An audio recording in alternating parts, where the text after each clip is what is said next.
¿Me pueden decir, por favor, si es que miran mi diapositiva? Sí, doctora, sí se ve. Sí, se ve. Ya. Entonces vamos empezando por el inicio, es un poco de generalidades mientras sus compañeros se van uniendo a la clase.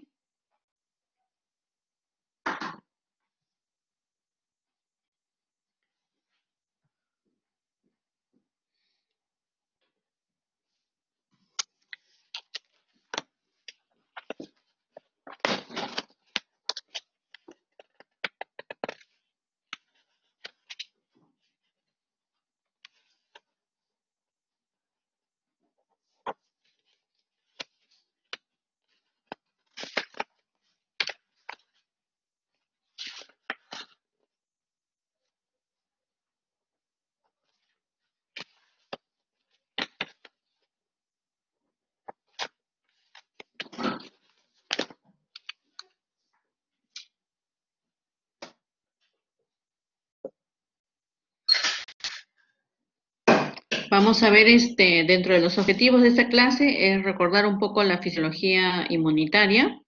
Vamos a ver los procesos inmunológicos del organismo frente a microorganismos patógenos y vamos a ver algunas anormalidades de la alteración o las anormalidades de la función del sistema inmunológico, tanto en su aumento de función como en su disminución de la función.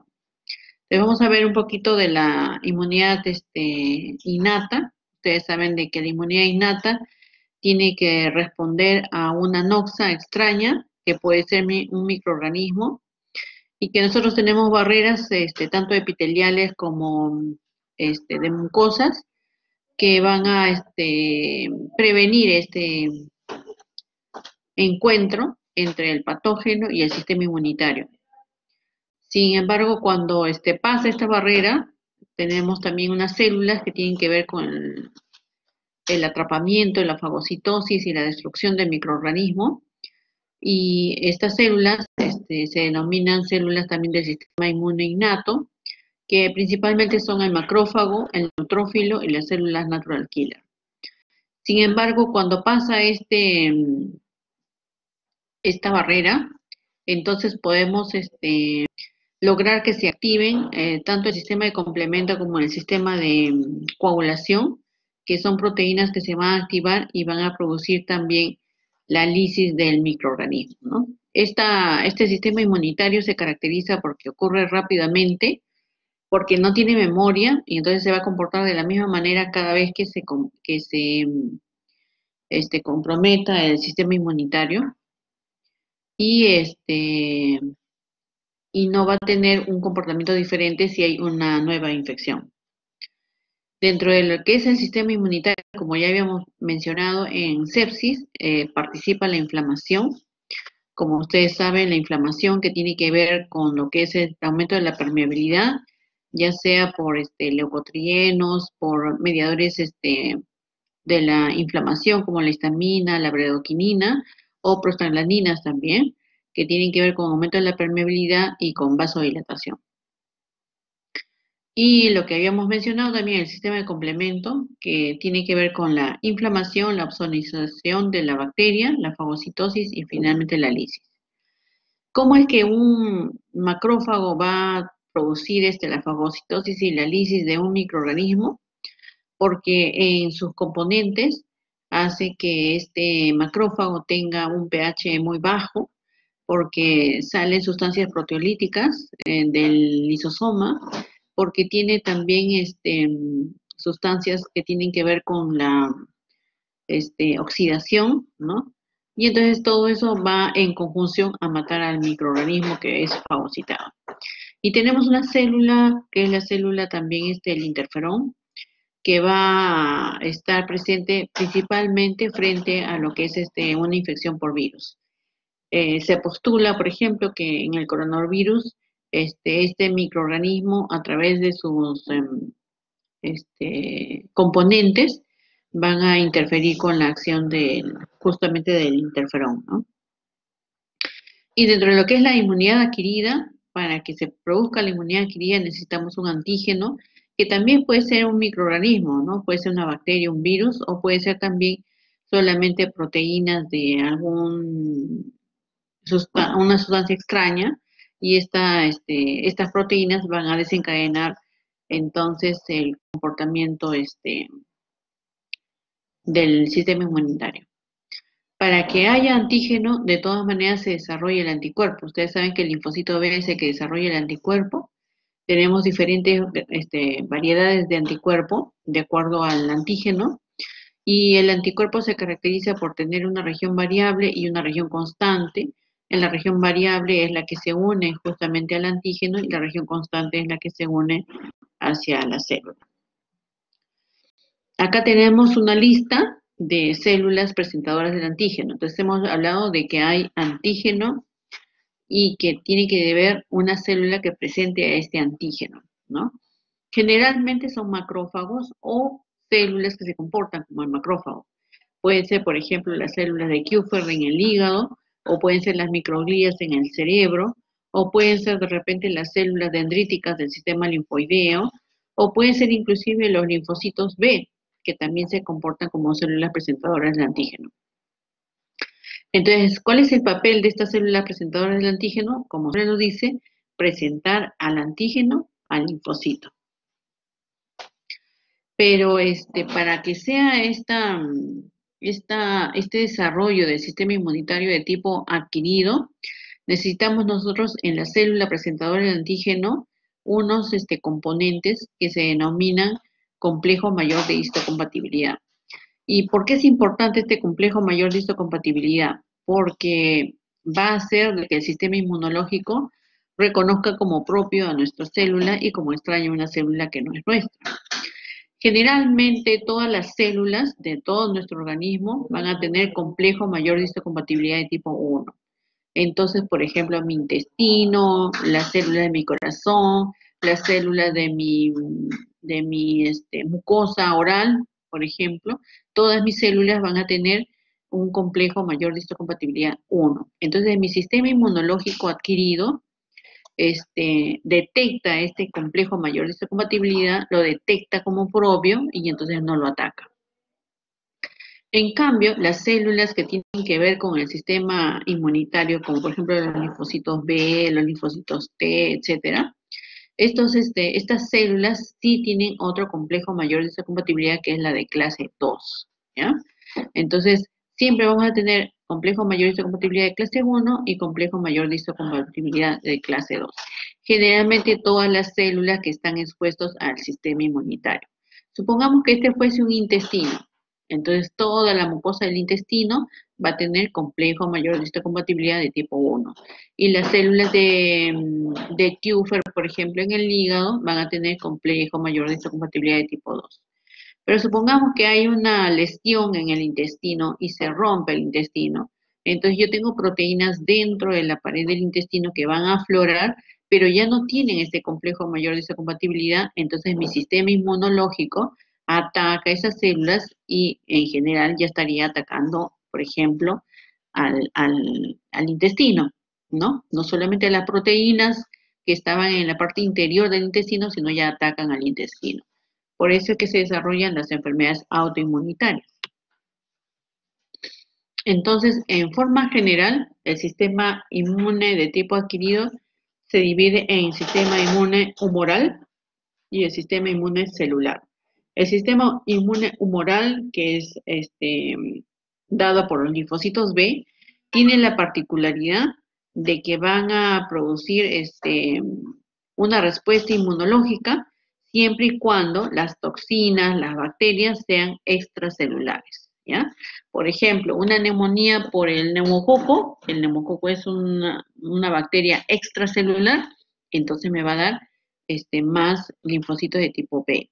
O, por ejemplo, una infección urinaria por Escherichia coli, también la Escherichia coli es extracelular, y entonces voy a tener de repente, aparte, claro, de la inmunidad innata, voy a tener la formación de linfocitos B, por ejemplo, ¿no? Mientras que la inmunidad de tipo celular tiene que ver con microorganismos intracelulares. Por ejemplo, la tuberculosis es un microorganismo intracelular. El virus del SIDA es un microorganismo intracelular. Entonces, tiene que ver con la inmunidad de tipo celular. En la inmunidad de tipo celular es donde se encuentra el complejo mayor histocompatibilidad que hemos dicho, el 1 y el 2. Entonces, estos complejos mayores de compatibilidad van a estar en la superficie, el 2, por ejemplo, en la superficie del linfocito T. Entonces, ¿para qué es cuando se activa el linfocito T? El linfocito T se va a diferenciar en dos, generalmente hasta en tres, ¿ya? Pero lo más frecuente es que se divide en dos. En el CD4, que son los linfocitos T helper o ayudadores, es decir, no matan per se a la bacteria o a la sustancia nociva que nos está atacando, lo ayuda. Mientras que el linfocito CD8, que sí son citotóxicos, entonces sí va de frente a matar o bien a la célula que está albergando a la sustancia tóxica o al microorganismo, o mata de frente al microorganismo, ¿no? Pero también tenemos otros linfocitos T, que son los linfocitos T supresores, que hacen que el linfocito T no ataque, no se active, no se modifique, ¿ya? Entonces hemos dicho que principalmente se va a activar en CD4 y en CD8, en los linfocitos T ayudadores y en los linfocitos T citotóxicos. El linfocito CD4, sin embargo, a través del complejo mayor de histocompatibilidad de tipo 2, se puede subdividir también en linfocito T helper 1 y el linfocito T helper 2. ¿Cuál es la diferencia entre estos dos linfocitos T helper? El linfocito T helper 2 tiene que ver mucho con anafilaxia, con alergias, pero también con microorganismos de tipo parasitario y con hongos, ¿no? Entonces, cuando yo tenga una infección por hongo o por parásito, generalmente se va a activar y se va a diferenciar mi linfocito T en TH2. ¿Y cómo es que yo sé que pasa, que ocurre esto? Porque ustedes saben que, por ejemplo, que si yo estoy con una alergia, voy a tener eosinófilos incrementados, ¿no es cierto? Entonces, cuando yo tengo parásitos y hongos, también los eosinófilos van a estar incrementados. Entonces, por eso se explica de que el linfocito T activado sea el linfocito TH2, T helper 2. Mientras que si se trata, por ejemplo, de, no sé, Mycobacterium tuberculosa, que no está dentro del hongo, que no está calificado dentro de un microorganismo como hongo, ni tampoco me va a producir anafilaxia o alergia, entonces lo que se va a activar es el T helper 1, ¿no? Para que se active el T helper 1 necesito definitivamente la interleuquina 2. Pero, ¿qué me puede hacer disminuir la acción de los T helper 1? Las interleuquinas 4 y 10, ¿no? Ustedes saben que la interleuquina 10 es una interleuquina, una citoquina antiinflamatoria que se va a comportar como si el paciente tuviese inmunosupresión. Entonces me va a disminuir mi linfocitos T helper de tipo 1. Mientras que los linfocitos de T helper 2 tienen que ver con las interleuquinas que tienen que ver con alergias, con hongos, con parásitos, como por ejemplo la interleuquina 4, la interleuquina 5 y también la interleuquina 13, pero principalmente 4 y 5. ¿Qué cosa va a hacer que se inhiba la producción o la diferenciación de T helper 2? La interleuquina 12 y el interferón gamma. Entonces, en resumen, cuando yo tengo una infección o una noxa intracelular, va a activarse la inmunidad de tipo celular a través de la activación del linfocito T. Y el linfocito T va a tener el complejo mayor de histocompatibilidad de tipo 2 cuando se trata de CD4 y con complejo mayor de histocompatibilidad de tipo 1 cuando se trata de la activación del CD8. El CD4 a su vez es como un ayudador, se va a diferenciar en T helper 1 y T helper 2. El T helper 2 tiene que ver con infecciones parasitarias, con infecciones micóticas y también con procesos de tipo alérgico. Mientras que T helper 1 tiene que ver con microorganismos que no estén en este grupo, ¿no? Pero que pueden ser intracelulares. Mientras que el linfocito TCD8 a través del complejo mayor histocompatibilidad de tipo 1, puede ser citotóxico y matar de frente la célula que está albergando al microorganismo. Entonces vamos a ver cómo es que el sistema inmunitario tiene este papel dentro de lo que es las infecciones. Entonces vamos a ver en relación a las infecciones de tipo viral, por ejemplo, ¿no? Entonces, en las infecciones de tipo viral, lo que estamos viendo es que en la fase precoz actúan principalmente las células natural killer, que van a alisar directamente a las células que están conteniendo al virus. Pero puede ser que también la célula presentadora del antígeno presenta al virus al linfocito CD4 y el linfocito CD4 activa el linfocito B y el linfocito B produce anticuerpos. Pero como ya hemos mencionado que el linfocito B, que pertenece a la inmunidad humoral, no tiene que ver mucho con microorganismos intracelulares y el virus es un microorganismo intracelular, entonces esta formación de anticuerpos realmente solamente mitiga la infección, pero no la mata en sí, ¿no? Mientras que si yo activo el linfocito TCD8, son los más eficaces para reconocer el antígeno viral y producir también la lisis, ¿no? Y como habíamos dicho también, el interferón gamma tiene que ver directamente con la propiedad antiviral que tiene esta célula. Entonces, lo que estábamos viendo, el natural killer de frente mata a la célula. Acá el linfocito B realmente solamente lo neutraliza y no lo mata. El linfocito CD8 que va directamente a la célula y también destruye la célula junto con el virus, mientras que el interferón va a producir también un estado antiviral. ¿Qué pasa si el microorganismo es una bacteria y es una bacteria extracelular? Por ejemplo, un neumococo, la Escherichia coli, etc.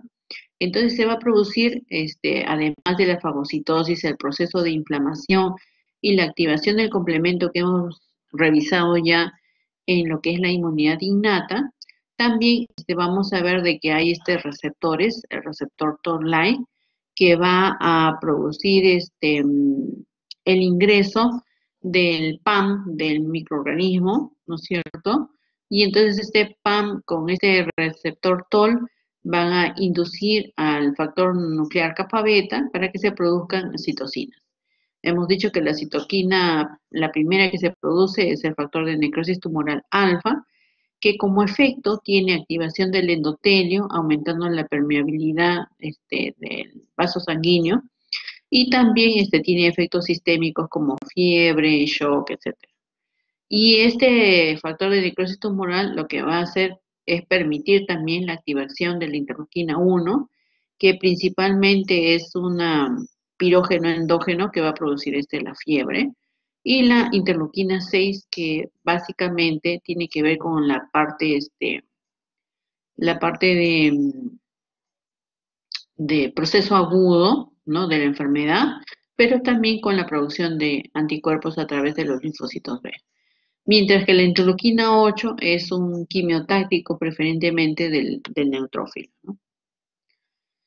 ¿Qué pasa si la bacteria ya no es extracelular, sino es una bacteria intracelular? Entonces tenemos nosotros el neutrófilo o el macrófago que fagocita la bacteria intracelular. Por ejemplo, podemos tener acá a la micobacteria tuberculosa. Y entonces esta bacteria lo que va a hacer a través de la interleuquina 12 es activar al linfocito natural killer. Y este linfocito natural killer lo que va a producir es interferón gamma, y ese interferón gamma es el que va a producir la destrucción de este macrófago que está fagocitando al microorganismo. Pero no solamente puede ocurrir esto con las células natural killer, sino también con el linfocito CD8, ¿no?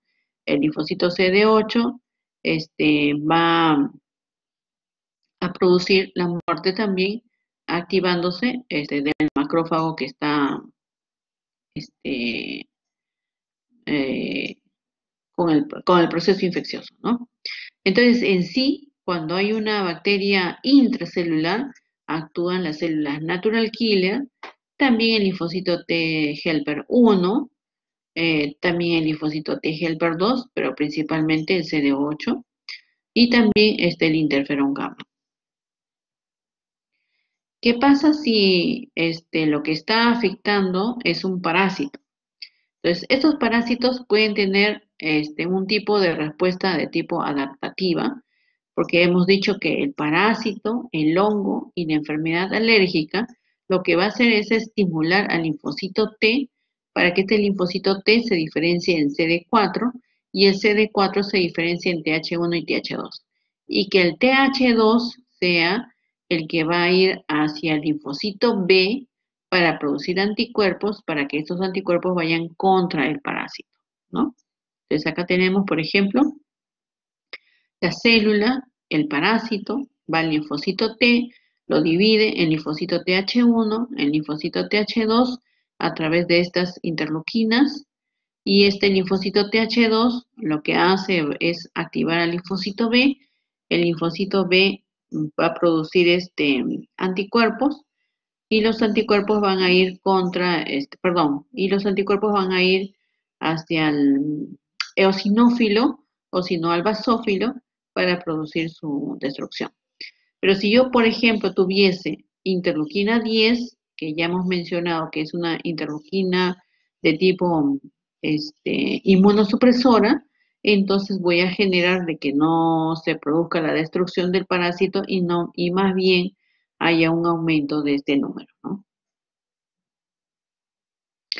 Ahora vamos a ver el sistema inmunitario, pero por exceso o por déficit de su actividad. Por ejemplo, si yo tengo mi sistema inmunológico defectuoso, no funciona, voy a tener inmunodeficiencias. Puedo tener inmunodeficiencias primarias, es decir, nazco con estas inmunodeficiencias, o puedo tener inmunodeficiencias secundarias que durante mi vida se pueden presentar, como por ejemplo el SIDA, es una inmunodeficiencia de tipo secundario. Puede ser que la respuesta del sistema inmunitario sea aumentada, entonces se llama hipersensibilidad. Entonces ahí puedo tener las alergias, el rechazo de trasplantes, las autoinmunidad, el rechazo de, por ejemplo, del grupo sanguíneo, ¿no? Y puedo tener una respuesta errónea, es decir, si el sistema inmunológico lo que hace es reconocer lo propio de lo ajeno y protege lo propio, puede ser de que comience a atacar lo propio, y eso se llama autoinmunidad, que puede ser a un órgano nada más, por ejemplo, la tiroiditis de Hashimoto, solamente ataca a la tiroides. O puede ser sistémica, por ejemplo, el lupus eritematoso sistémico, ataca al riñón, al corazón y al ojo, ¿no? Y a varios otros órganos. Entonces, como les dije, el sistema inmunitario, la alteración del sistema inmunitario puede ser inespecífico, o sea, por ejemplo, atacar al macrófago, al complemento, o puede ser específico, al linfocito B, al linfocito T.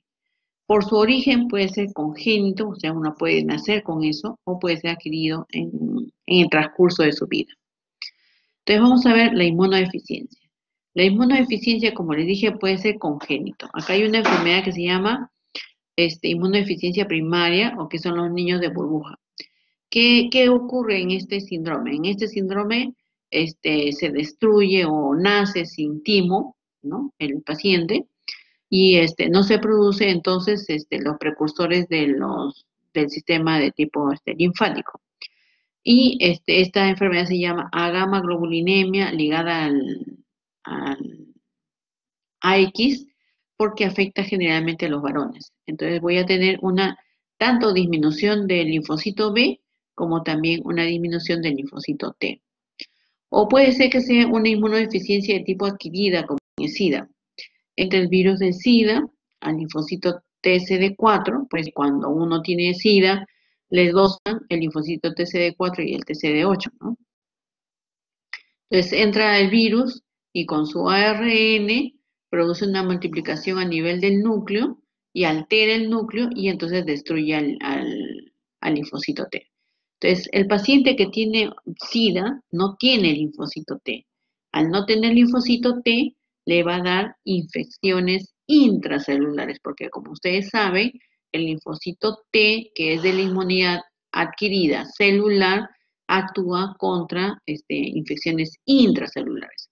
Entonces, si no lo tengo al linfocito T, entonces las infecciones que me van a dar son intracelulares. Por ejemplo, ¿quién me puede dar? El Mycobacterium tuberculoso.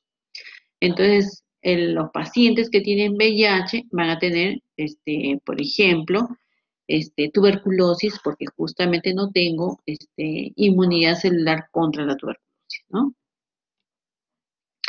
En esta inmunodeficiencia puede ser también que sea una inmunodeficiencia de tipo específica, ¿no? Por ejemplo, que actúe sobre los linfocitos B. Entonces, cuando actúa sobre el linfocito B, puede ser de repente que actúe sobre la célula progenitora o puede ser que actúe sobre la diferenciación de la célula entre el linfocito progenitor hasta la célula plasmática, ¿no? Entonces, puede darme inmunodeficiencia tanto de la IgM, de la IgG o de la inmunoglobulina A o de la E.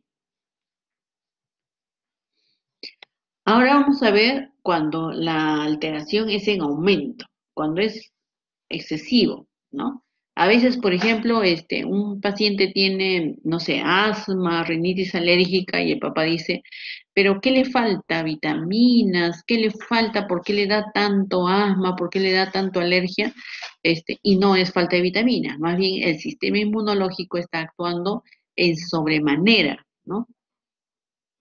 Y ahí vamos a tener, por ejemplo, a la hipersensibilidad de tipo 1 o anafiláctica, a la 2 o citotóxica, a la 3 por complejos inmunes y a la 4 que es la inmunidad de tipo tardío. En relación a la hipersensibilidad de tipo 1, generalmente tiene que ver, por ejemplo, con la rinitis alérgica, ¿no? Entonces tenemos el antígeno, esta persona, este niño, por ejemplo, se va a su casa, a un cuarto donde no han limpiado hace mucho tiempo, está lleno de polvo, y entonces el polvo o el hongo es mi antígeno. Este antígeno necesita una célula presentadora del antígeno y a través del CD4 va a estimular la diferenciación del linfocito T. Lo diferencia en el CD4 y el CD4 ustedes saben que se diferencia en TH1 y TH2. Como esto es algo de hipersensibilidad, de alergia, entonces lo que se va a activar es el T-helper 2.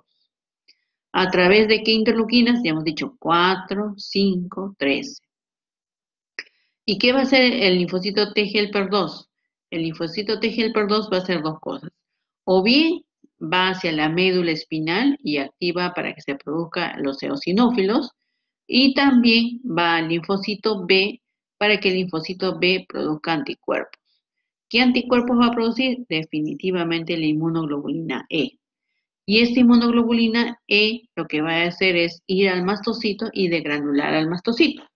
Y el mastocito, como ustedes saben, tiene mediadores inflamatorios, como por ejemplo la histamina, bradicinina, etcétera, que van a producir vasodilatación en la nariz, o sea, edema de la mucosa de la nariz, se tapa la nariz, va a producir espasmo también, va a producir contracción del músculo liso, va a producir también secreción, hipersecreción de glándulas, y entonces va a tener rinorrea y también prurito.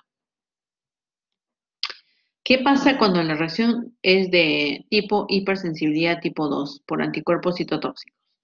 Tenemos la célula diana y esta célula diana va a tener la célula presentadora del antígeno y esta célula presentadora del antígeno va a ir a un receptor del macrófago, por ejemplo, o de las células natural killer y se va a producir la citotoxicidad. Pero puede ser de que esta citotoxicidad se dé más por el sistema del complemento.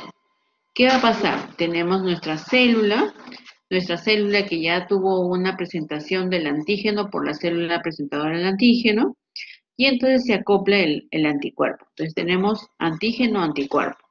Este antígeno-anticuerpo, por la vía alterna, la vía clásica, va a activar el complemento. Ustedes saben que el complemento se puede activar por tres vías. La vía clásica, por antígeno anticuerpo, por la vía alterna, que es por microorganismo, o por la vía de la lectina. En este caso, como tenemos el complejo antígeno anticuerpo, este es el que va a activar este complemento. Entonces se activa el complemento y hay una respuesta inflamatoria. Ustedes saben que el 3A y el C5A tienen que ver con el proceso inflamatorio, el C3B tiene que ver con la opsonización y la fagocitosis, y el C5 tiene que ver también con el proceso inflamatorio. Y finalmente, cuando se produce la activación del C6, C7, C8, C9, se va a producir el complejo de ataque a la membrana, que es la formación de un poro a nivel de la superficie de la membrana de la célula del microorganismo, y se va a producir la lisis celular, ¿no? Entonces, ¿cuáles son los ejemplos que podamos tener de producción de antígeno, anticuerpo y finalmente un proceso inflamatorio? Por ejemplo, la tiroiditis de Hashimoto. Al inicio de la tiroiditis de Hashimoto se va a inflamar la glándula de la tiroides, va a dar un cuadro como de aumento de producción de hormonas tiroideas hasta que finalmente se muere la hormona, perdón, se muere la glándula y entonces el paciente queda con hipotiroidismo, ¿no? Igual con la diabetes juvenil. Puede ser que de repente se produzca una pancreatitis inicialmente y después se produce la lisis de la célula pancreática y se produce más bien una diabetes de tipo juvenil. Tenemos la reacción de hipersensibilidad de tipo 3, cuando el antígeno está libre, el macrófago no lo destruye, los complejos antígenos anticuerpos, ¿no? Por ejemplo, acá tenemos el depósito de inmunocomplejos a nivel de la membrana basal, ¿no? Y también se va a producir la activación del antígeno, perdón, del sistema de complemento, con la respuesta inflamatoria. Entonces tenemos complejo antígeno anticuerpo, pero circulante, ya no en el órgano circulante. Igualmente activa el sistema de complemento y se produce el proceso inflamatorio nuevamente. Como es en el vaso sanguíneo y el vaso sanguíneo está en todo el organismo, generalmente estas enfermedades son de tipo sistémicas, como por ejemplo el lupus eritematoso sistémico, donde hay un compromiso del miocardio, compromiso de los vasos, compromiso del riñón, ¿no? Igual que la artritis reumatoidea. Y finalmente tenemos la reacción de hipersensibilidad de tipo retardada o 4, ¿no? Nuevamente tenemos el antígeno es presentado al linfocito por la célula presentadora del antígeno. Hemos dicho que para que se presente al linfocito necesita a la interleuquina 12, se va a producir la maduración del linfocito en TCD4 y el TCD4 en TH1, ¿no?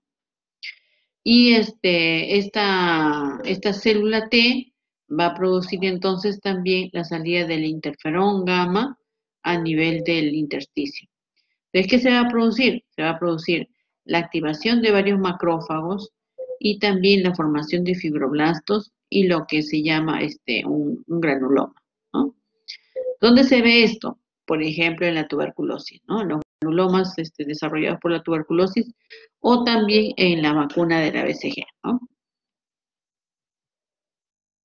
¿Y qué es la autoinmunidad? La autoinmunidad es cuando la respuesta es anormal, ¿no?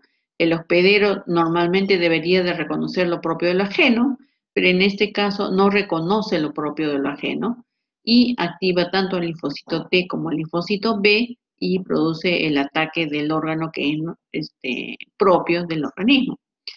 Puede ser que esta autoinmunidad sea sistémico, por ejemplo, en la artritis reumatoidea, en el lupus eritematoso sistémico.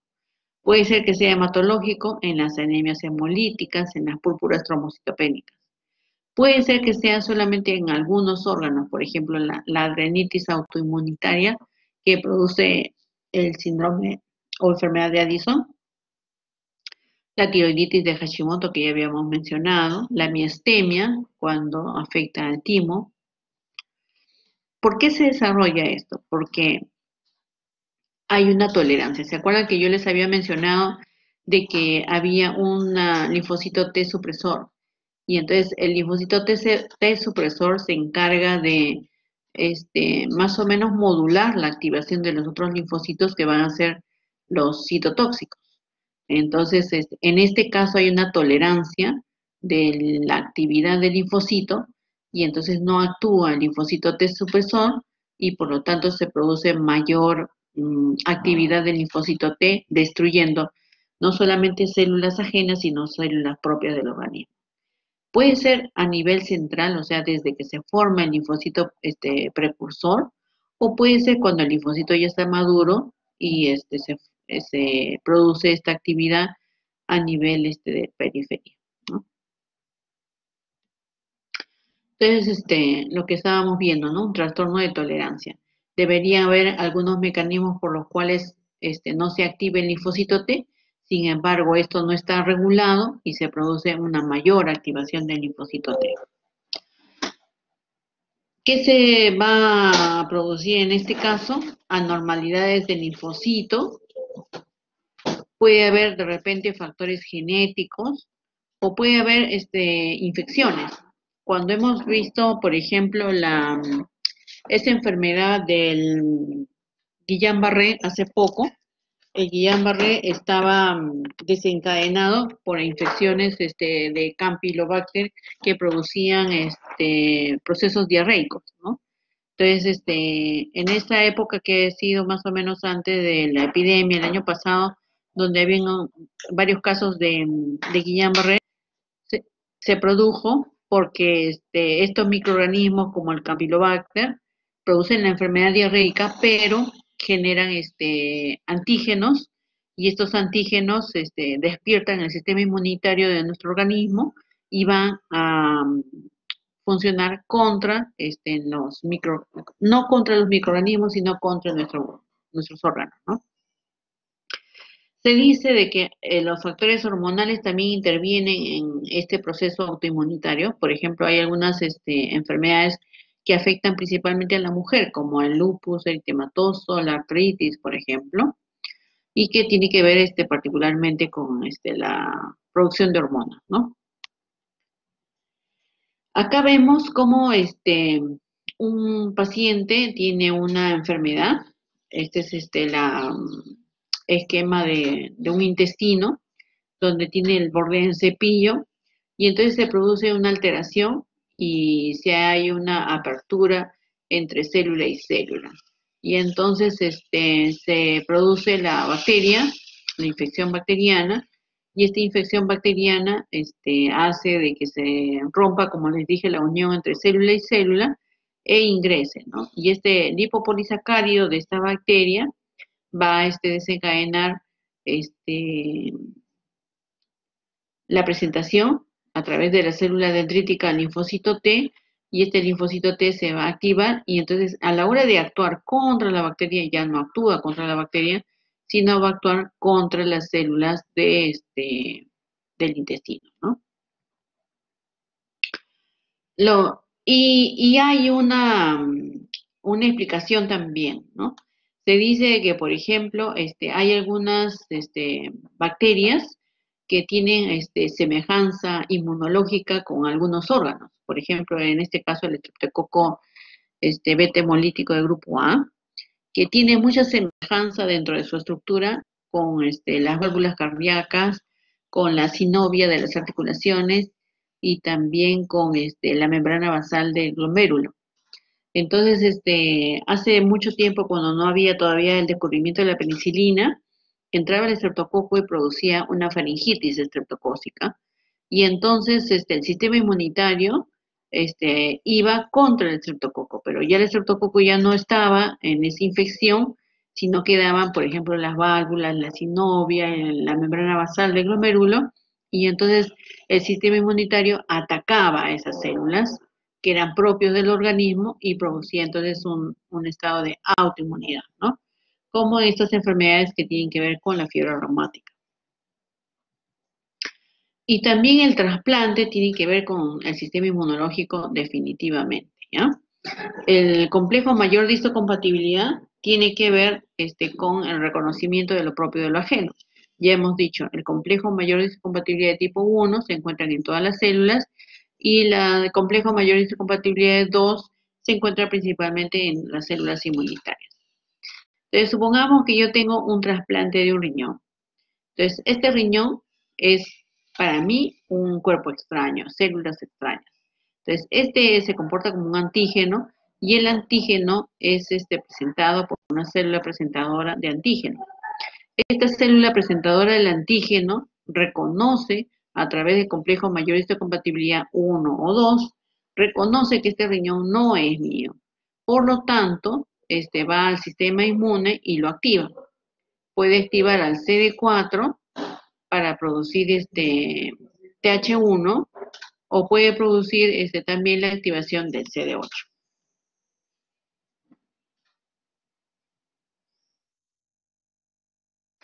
Si produce una activación del CD4, se va a producir citocinas proinflamatorias, como ya hemos mencionado.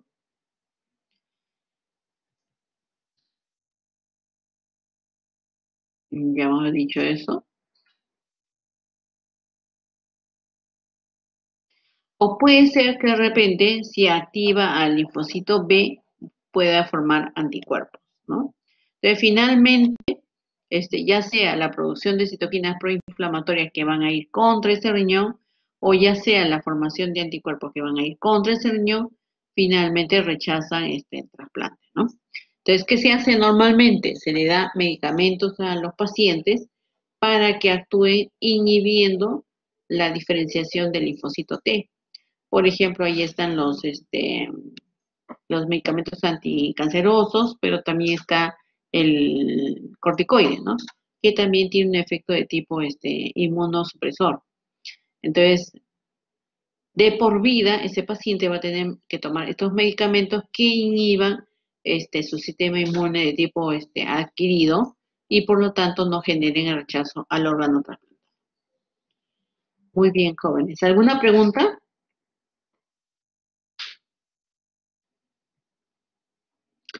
Entonces, en conclusión, hemos visto de que el sistema inmunitario se divide en sistema inmunitario innato y adquirido.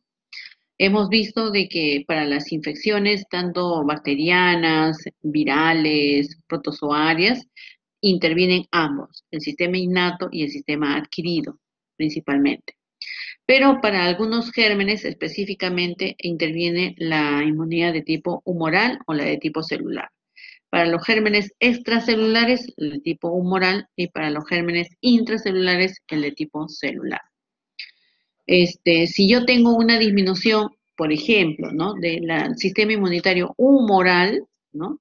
Que actúa contra los gérmenes extracelulares, entonces voy a tener infecciones de gérmenes extracelulares, como por ejemplo neumonías por estreptococo, voy a tener meningitis por estreptococo, voy a tener otitis también por estreptococo. Pero si mi sistema inmunitario adquirido, celular, que tiene que ver con microorganismos intracelulares se afecta, entonces voy a tener infecciones intracelulares, como por ejemplo, cuando hay un SIDA, hay disminución del linfocito T, que es de la inmunidad celular, entonces voy a tener infecciones intracelulares como la tuberculosis, por ejemplo, ¿no? O hongos como ¿cómo se llama este hongo?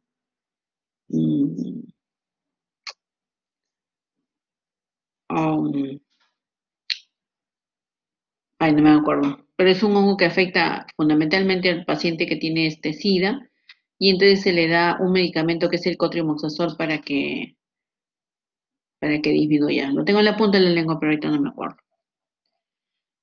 Sí, doctor, Jean-Pierre. No, no es Cándida. Ay,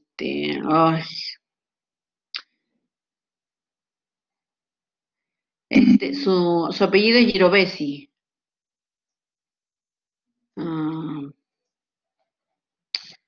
no sé. En algún momento me voy a acordar. Muy bien. ¿Alguna pregunta? ¿Otra pregunta? Ay, tan chévere. Sí, doctora Torres, es Neumocitis girovesi. Así es. Sí, doctor Torres. Sí, doctora, una pregunta. No entendí muy bien cuál era la función del complejo mayor de histocompatibilidad 2. Ya, mira, el complejo mayor de histocompatibilidad es lo único, prácticamente lo único que va a detectar si mi célula de mi intestino es mío, ¿ya? Entonces tenemos dos complejos mayores de histocompatibilidad que están en la célula, en la superficie de las células. El complejo mayor de histocompatibilidad 1 reconoce todos mis órganos, están en todas mis células. Entonces el sistema inmunitario Es como si fuese como si tuviese un pasaporte, ¿no? Cada célula tuviese un pasaporte y entonces mi sistema inmunitario, que es el fiscalizador, ve el pasaporte y dice, ah, ya lo reconoce como suyo y entonces no lo ataca. El complejo mayorista de compatibilidad de tipo 2 también hace lo mismo, funciona lo mismo, pero en órganos que tienen que ver con la inmunidad o en células que tienen que ver con la inmunidad.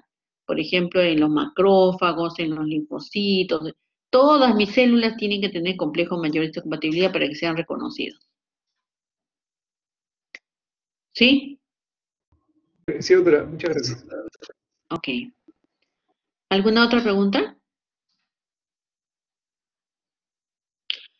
Muy bien, jóvenes. Entonces, me voy a la siguiente actividad. Gracias por su atención. Voy a colgar la clase dentro de un rato, la voy a colgar, ¿ya? Gracias a todos. Gracias.